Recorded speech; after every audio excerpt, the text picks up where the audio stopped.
This is a CBS News special report. I'm Carissa Lawson in New York. We have breaking news out of the Middle East, where CBS News has learned that the second American crew member from the downed F-15E in Iran was rescued by special forces Sunday morning local time, according to multiple U.S. officials. The second crew member, a weapons systems officer, was one of two people on board. Both airmen ejected. U.S. officials said the pilot of that aircraft was rescued Friday, a short time after Iranian forces downed the aircraft over western Iran. That pilot's condition has not yet been released. For more information on this breaking development tonight, we turn to CBS News national security coordinating producer James Laporta. He's a U.S. Marine veteran, infantryman, and veteran of the Afghanistan War. James, what are we learning right now about how this rescue mission came together and how the airman was ultimately brought to safety? Yeah, so this was really a race against time.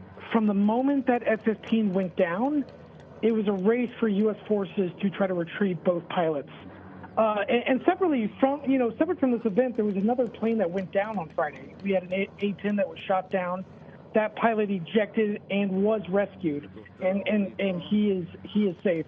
But from the moment that this F-15 was shot down, it was a race. So combat search and rescue assets were launched, and they were able to recover the pilot of that F-15. However, they were not able to, as you pointed out, they were not able to rescue the weapons systems officer. The weapons systems officer, had been hiding with essentially no more than a pistol to defend himself for the last 48 hours. And so, multiple U.S. military assets came into play, along with intelligence capabilities, cyber operations came into play, even our space assets came into play in order to rescue this American. Have we been told anything about the crew member's condition right now? Not at the moment. Only that they have been rescued. In terms of his status, we're not sure if all is safe and sound, or did he sustain any injuries, or so. I don't want to go too much into speculation on that, because all we know at this point is that he has been rescued. Walk us through just how a search and rescue mission unfolds in a case like this. Sure. So we have assets in the U.S. military that this is all they do is train for a combat search and rescue, or it's also known in some, for the Navy and the Marines, we will call this a TRAP mission, which is a tactical recovery of aircraft and personnel. But in this particular mission, one of the units that was really key in this was the Air Force pararescuemen. Air Force pararescuemen are sometimes known as the PJs, are special operation forces who are skilled not only in combat search and rescue, but are trained medical professionals. When I was in Afghanistan in 2009, serving with my Marines, it was the pararescuemen who would swoop in Black Hawk helicopters and save the Marines that I was serving with. They are really, their motto is so that others may live. They are really a self-sacrificing service. So when U.S. forces get into trouble. So what happens next? Yeah, go ahead. Yes. So when U.S. forces get into trouble, U.S. Air Force pararescuemen is really who you call. And so the moment that call goes out, immediate assets get launched, not only from the air, but separate from all that, a whole U.S. intelligence apparatus kicks in to geolocate you, to keep eyes on what potential enemy movements are. And that was the case at this point. There were Iranian forces moving into the area where this downed crew member was.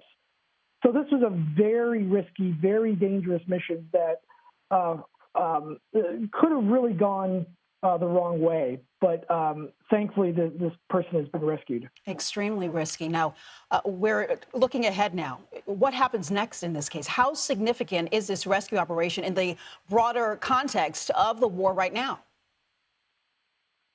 That's a great question. For the past couple of days, President Trump has been threatening more action. He did that just today regarding the Strait. We were, reading the tea leaves. There seemed to be even a further bombing escalation that was to occur. But it seems all of that perhaps was put on hold to really focus on this, to rescuing this pilot. So what are commanders watching most closely now that this crew member was safely recovered? What are they watching? So right now, I think, they're watching for what are the next. So they're watching sort of the the Iranian. What is the Iranian response? Is there going to be more retaliatory strikes? In the form of, Iran still possesses missile capabilities. They still possess drone capabilities. Despite the fact that, despite the sort of the bombing campaign that we've seen both from the U.S. and Israel air assets, they still possess the ability to strike back. So I think that's what is what we're watching for now. And what kind of survival training do these crew members actually have when they do get ejected behind enemy lines the way they did in this case? That's a great question. So air crews, particularly these pilots, are required as part of their training to go through what we call SEER school. SEER is an acronym that's Survival, Evasion, Resistance, and Escape. That school teaches you how to, when you are, subject to being, a downed aviator, teaches you how to survive on your own, how to escape enemy forces, and if you are captured, how to survive in that environment as well. The schoolhouse itself actually teaches lessons learned from past prisoners of war, from World War II, and in particular from the Vietnam War, and how to survive in captivity if you are captured by enemy forces. So that is what that school is designed to teach aviators, if they are ever in this situation, is how to survive and how to evade, and unfortunately, if you are captured, how to survive in that environment as well. Yeah, you mentioned the fact that he was hiding with a pistol. Talk a little bit more about that and what that experience must have been like for him. Yeah, so in the grand scheme of things, when you have people coming after you with small arms, with AK-47s and things like that, a pistol is not much protection. And when I say, all he had was a pistol, he also most likely did not have many rounds. So maybe anywhere between 15, maybe 30 rounds. And that's speculation, but, this aviator is not carrying a large amount of ammunition because that's not really their job. Their job is to, be the backseater in an F-15. So if all you have is a pistol and, maybe 2 magazines on you, that's not a lot of protection if you're facing down a force where they're carrying AK-47s and other small arms. So we have this dramatic rescue. They have him. Where do they bring him next? So the next thing he's going to go through is further echelon care. He's going to go through medical treatment regardless of his status. Because not only is it his physical care, it's mental care, right? There's a mental aspect to this that you were shot out of the sky and you've had to escape and evade for the past couple of days, right? So not only are they going to check him out medically in terms of his physical health, but also his mental health. The other thing is they're going to debrief him. So any sort of information they can gain that was learned that this pilot might have seen or heard on the ground, they'll do that too. So there's going to be an entire intelligence debriefing. There's also going to be, which I'm sure will be a very emotional moment, is there's going to be a notification to his family.